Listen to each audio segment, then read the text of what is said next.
Olá pessoal, tudo bem? Eu sou o professor Marden. Hoje eu vou fazer um vídeo bem breve para o conhecimento e aperfeiçoação do nosso saber para todos vocês da área da medicina, meus alunos e acadêmicos aí do curso de medicina, da patologia clínica, o pessoal da nutrição, da farmácia, da biomedicina, da enfermagem, todos aí que nos acompanham. Eu quero agradecer esse momento e hoje nós vamos falar um tema sobre a classificação das anemias. Como eu classifico a anemia? Para classificar uma anemia, eu tenho que saber sobre hemograma. E aonde que no hemograma, Marden, eu uso os parâmetros para se classificar as anemias? No hemograma, eu tenho os parâmetros chamados série vermelha e índice hematimétrico. A série vermelha e o índice hematimétrico é composto de hemácia, hemoglobina e hematócrito. Hemácia, hemoglobina e hematócrito serve para avaliar as hemácias mais de forma quantitativa. Tem um parâmetro em torno de 70% de parâmetro de avaliação quantitativo. Eu vou repetir: hemácia, hemoglobina e hematócrito, correto? Já o VCM, que significa volume corpuscular médio, ou seja, quer saber se as hemácias são pequenas, microcíticas, se são normais, normocíticas, se são grandes, macrocíticas. Então, o VCM, ele serve para me dar um parâmetro do tamanho das hemácias. Para me ajudar, juntamente com outro parâmetro que eu vou estar falando mais no final, que é o RDW, para saber se tem anisocitose ou não. Então, o que é anisocitose? Anisocitose é quando você tem um coeficiente de variação de tamanho das hemácias. Então, o VCM, juntamente com o RDW, vai nos ajudar a avaliar a anisocitose, correto? Nós temos também o HCM, que significa concentração média de hemoglobina. Então, o HCM, concentração média de hemoglobina. Então, o que é feito no HCM? O que avalia no HCM? No HCM avalia uma média de concentração de hemoglobina de todas as hemácias no sangue todo da pessoa. Então, é uma média de todas as hemácias. Ou seja, faz uma hemólise de um pool de hemácia e ver qual é a concentração de hemoglobina desse total, a média do total. Já do caso do CHCM, que é concentração corpuscular média de hemoglobina, olha para você ver, o nome já fala, corpuscular. O que é corpuscular? Eu não disse que tem um VCM, que você tem hemácias, que o VCM serve para classificar hemácias pequenas, microcíticas, hemácias normais, normocíticas, hemácias grandes, macrocíticas. Ou seja, cada parâmetro desse de hemácia tem uma concentração diferente de hemoglobina pelo o seu tamanho corpuscular. Então, baseado nisso, o CHCM vai fazer a concentração de hemoglobina de cada corpúsculo desse e ter um parâmetro. Para quê? Graças ao HCM e o CHCM, você consegue classificar as hemácias em parâmetros de coloração e concentração de hemoglobina. Qual é o nome disso, Marden? Se você tem pouca hemoglobina, você chama de hipocromia. Se você tem hemoglobina normal, você vai chamar de hemácias normocrômicas. Ou seja, hemácias com pouca hemoglobina, hipocrômicas. Hemácias com hemoglobinas com a concentração normal, normocrômicas. Hemácia com hemoglobina com a concentração além do normal, você chama de hipercrômica. Então você tem o HCM, o CHCM serve para classificar a anemia quanto à concentração de hemoglobina dentro das hemácias. E aí você tem os parâmetros que eu falei, o RDW, que vai te ajudar juntamente com o VCM a avaliar a concentração e o coeficiente de tamanhos de hemácias diferentes. Por quê? Porque se você tiver muita hemácia microcítica e muita hemácia macrocítica, se você fizer a média, vai dar dentro do normal.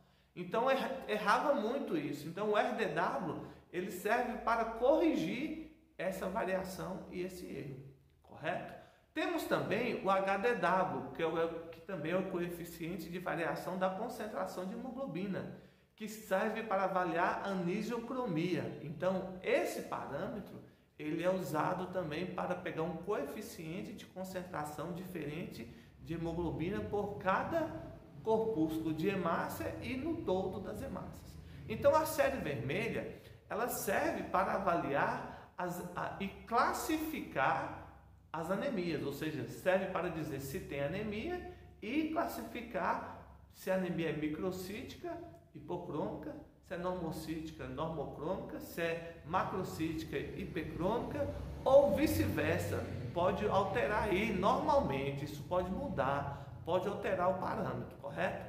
Além disso, dos índices hematimétricos, você não pode esquecer de solicitar os exames da cinética do ferro. Quais são esses exames?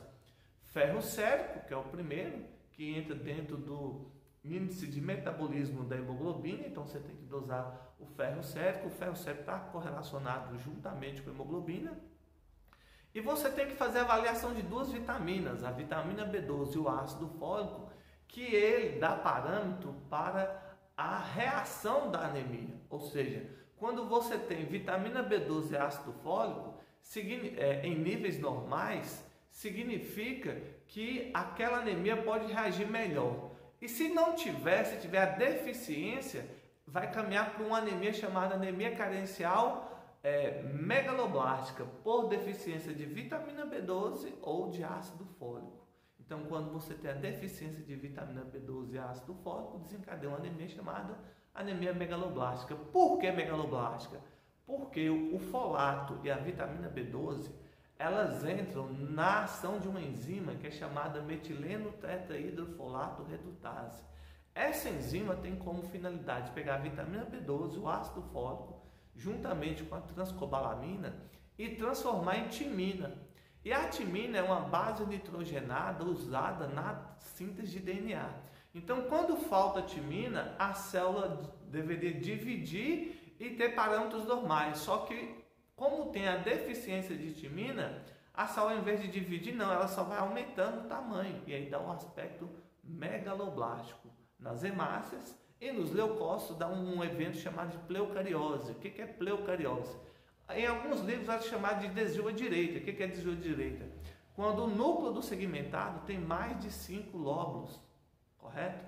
Quando tem mais de 5 lóbulos, significa que isso é uma pleocariose ou um desvio à direita, chamado clinicamente de uma deficiência pela baixa de concentração da vitamina B12 e do ácido fólico, correto? Ô Marta, você esqueceu de falar do ferro. É a chamada anemia carencial ferropriva. Então, quando você tem a deficiência do ferro, é chamada anemia carencial ferropriva, correto? E aí você deve pedir dosagem de ferritina, que é a proteína armazenadora do ferro. Ela está presente e é sintetizada no fígado, vai para a medula óssea vermelha para armazenar o ferro ali juntamente com com os histiócitos, para doar esse ferro para as unidades formadoras de colônia eritrocitária, correto?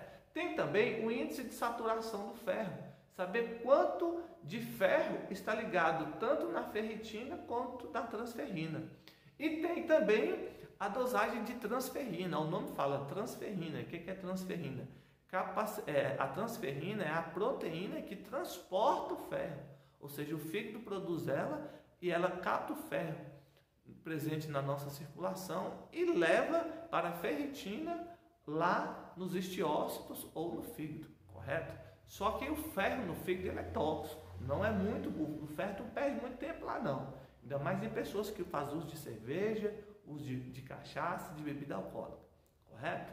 Então, segue aí mais um momento de conhecimento e espero que eu tenha colaborado com você. Não esqueça, índice hematimétrico ou série vermelha, hematócito, hemoglobina, hemácia, hematócito, hemoglobina. VCM, volume corpuscular médio. HCM, concentração média de hemoglobina, e CHCM, concentração média corpuscular de hemoglobina, ou concentração corpuscular média de hemoglobina. RDW vai avaliar o coeficiente de variação de tamanho das hemácias, se tem hemácias de tamanho diferente, para dar um parâmetro chamado de anisiocitose. E HDW para avaliar o coeficiente também de variação da concentração de hemoglobina. Marta, você esqueceu de falar de poiquilocitose. Poiquilocitose é quando junta os parâmetros VCM, HCM, RDW. Para dizer o seguinte, que tem hemácias de formas diferentes. Então, poiquilocitose é parâmetro de avaliação de formas diferentes de hemácia. Quais são as formas que nós temos?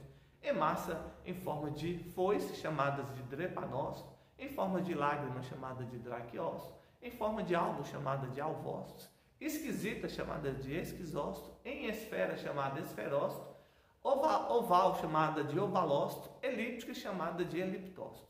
Correto? Que o Senhor te abençoe. Espero que você tenha aprendido aqui nesse estudo. E até o próximo encontro aqui no Instituto de Pesquisa Rafar. Um grande abraço.